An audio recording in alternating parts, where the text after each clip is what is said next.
اللہ وبرکاتہ۔ بسم اللہ الرحمن الرحیم۔ وہ ایک سجدہ جسے تو گرا سمجھتا ہے، وہ ایک سجدہ جسے تو گرا سمجھتا ہے، ہزار سجدوں سے دیتا ہے آدمی کو نجات۔ صدر علی وقار، اسلام میں ایمان کے بعد سب سے اہم فریضہ نماز کی ادائیگی ہے۔ اللہ نے قرآن کریم میں 80 سے زائد مقامات پر ارشاد فرمایا، اقیم الصلاۃ، یعنی نماز قائم کرو، کیونکہ میرا اللہ، میرا مالک، میرا خالق رحمان ہے، رحیم ہے، عزیز ہے اور مہربان ہے۔ جی ہاں حاضر محفل، اللہ تعالیٰ نے اپنے بندوں کو بار بار ایک ہی بات کہی کہ اے بندے، کہیں اس فریضے سے غافل نہ ہو جانا، کیونکہ نماز اور مسلمان لازم اور ملزوم ہے۔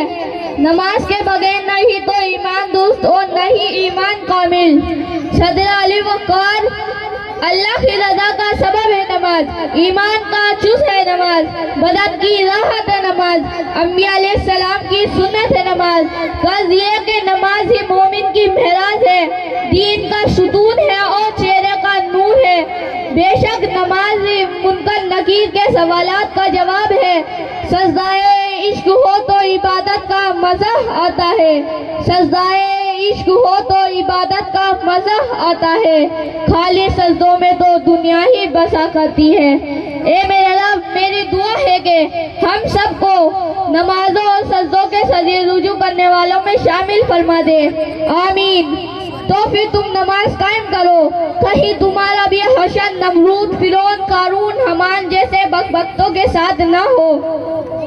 تو پھر تم نماز قائم کرو، کیونکہ نماز ہی مومن کی معراج ہے، دین کا ستون ہے اور چہرے کا نور ہے۔ بس تو اپنے کردار کا غازی بن جا، بس تو اپنے کردار کا غازی بن جا، جیت نہ پائے کوئی تجھ سے ایسی تو بازی بن جا۔